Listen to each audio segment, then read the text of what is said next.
Bonsoir, je suis Léo Richard et j'ai réalisé Les idées s'améliorent. Bonsoir Léo, merci d'être venu et bienvenue à cette 18e édition du Festival Silhouette. On t'avait déjà accueilli il y a 2 ans pour ton film Le Passant intégral.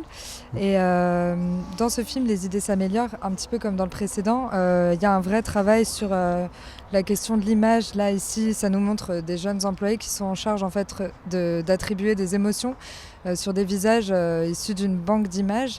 Donc il y a tout un travail sur l'interprétation et l'appropriation des images. Comment est né chez toi ce scénario et pourquoi tu as voulu aborder ces questions? Bah, dans ce film, comme dans le précédent, c'est des questions qui me viennent de mon travail de monteur. Enfin, je suis monteur d'abord avant de réaliser des films. Et je suis comme plein de gens, je pense, un petit peu angoissé par le tour que prennent les images à notre époque, c'est-à-dire dans la manière dont aujourd'hui, finalement, l'essentiel des images qui sont produites sont en fait des images qui sont... on sait à peine si on peut encore les appeler des images, c'est-à-dire que c'est juste des choses qui sont captées par que ce soit de la vidéosurveillance ou tout un tas d'objectifs optiques, de caméras, qui sont ensuite principalement traités par des algorithmes afin de créer de l'information et donc potentiellement de la publicité ou de la police. Et que bah voilà, on vit une époque où ce qu'on a appelé des images ou regarder des images est difficile à définir encore de la même manière. Et du coup, moi, par mon métier de monteur, je passe beaucoup de temps à regarder des images, à les revoir et à me demander qu'est-ce que ces images signifient vraiment, qu'est-ce qu'on va leur faire dire, comment elles fonctionnent, quels sont les procédés. Et du coup, voilà, je me suis imaginé dans ce film Les idées s'améliorent à quoi ressemble encore le travail humain à l'heure de ces algorithmes d'apprentissage profond, d'intelligence artificielle. Et du coup, j'ai imaginé cette armée de jeunes précaires qui se retrouvent face à un flux continu d'images venues autant des vieux films muets que des plus récentes webcams et tout ça, et qui sont chargés d'apprendre à une machine à reconnaître des émotions. Et donc du coup, la machine leur propose plein de propositions d'émotions. Est-ce que ce visage veut dire la joie? Est-ce que ce visage veut dire la tristesse ou l'angoisse ou quoi que ce soit? Et eux, ils sont juste la caution humaine chargée de rassurer la machine et d'entretenir ce dispositif. Et du coup, voilà, j'ai essayé d'imaginer ce qui n'est pas réellement de la science-fiction en fait, parce que ça existe un peu déjà, mais ce qui est plus de l'ordre d'une forme de fable. Qu'est-ce qu'on peut dire de ce dernier moment humain de confrontation à l'image? C'est un peu une déformation de ce métier de monteur. Voilà l'émotion première dont vient ce film. D'accord. Et dans ce rapport entre l'humain et la machine, il y a une tentative de décrypter des émotions humaines qui finalement échouent, puisque voilà, il y a un échec et un bug de la machine. Et alors, est-ce que tu peux nous parler des raisons de ce dénouement? Bah, ce dénouement, c'est une forme d'optimisme que je pense un peu naïf. Enfin, c'est-à-dire que forcément, effrayé comme je suis et comme on peut être face à ce que produit aujourd'hui les algorithmes, j'essaie d'imaginer juste des voies pour en sortir. Du coup, c'est pour ça qu'il y a l'intervention de Lautréamont et de la poésie de Lautréamont dans ce film qui soudain vient mettre un petit peu en échec la machine.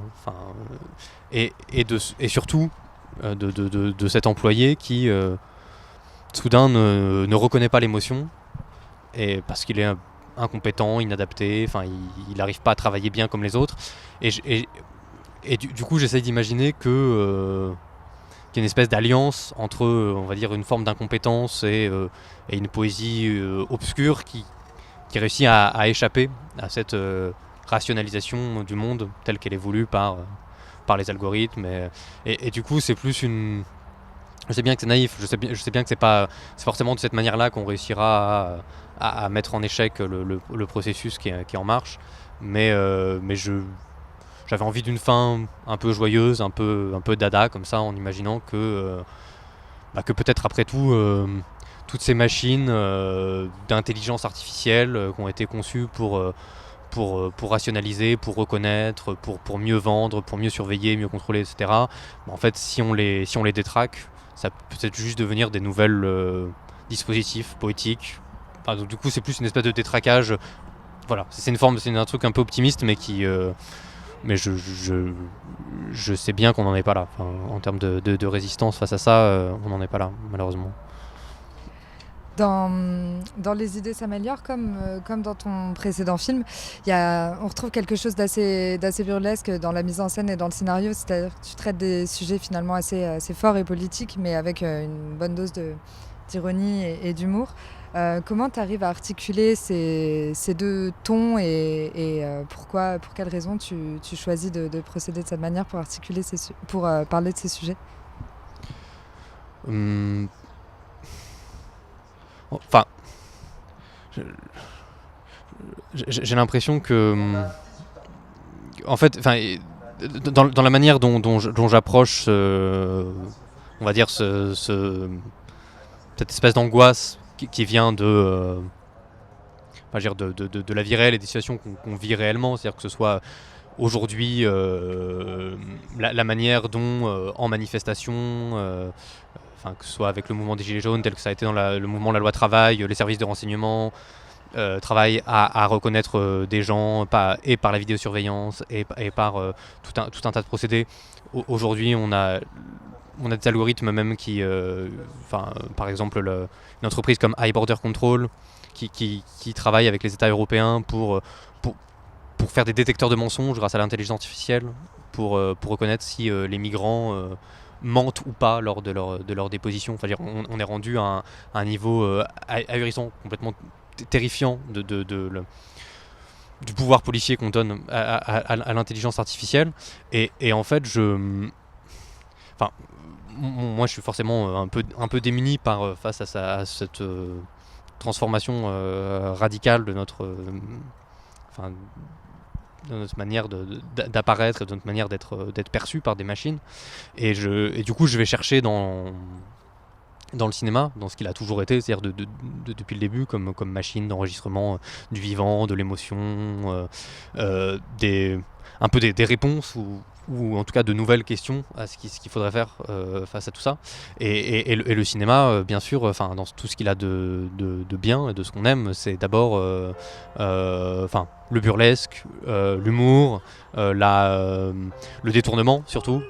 Et que ça, c'est quelque chose qui me tient énormément à cœur de pas... d'utiliser tout ce que le cinéma peut nous apprendre pour déjouer ces nouvelles situations de pièges dans lesquels l'état actuel et du capitalisme et de la technique de contrôle nous enferme. Donc du coup, moi, j'ai l'impression que si je fais des films, forcément, je vais pas... je vais utiliser ces ressources-là du cinéma, que sont la dérision, que sont l'humour, ou pour essayer juste de trouver les trous, de trouver les endroits où ça coince et de trouver le... Là, on peut rire aussi pour s'en sauver. Même si, encore une fois, je suis conscient de la naïveté de ça, hein, mais ça fait pas, c'est la démarche. D'accord. Et enfin, pour conclure, est-ce que tu as d'autres projets pour la suite ? Actuellement, je travaille principalement comme monteur sur des films. J'ai un long métrage en écriture qui continue un peu à travailler ces questions-là, mais bon, il faut trouver l'argent, quoi. C'est toujours toujours la même chose. Donc voilà. Mais merci. Merci à toi.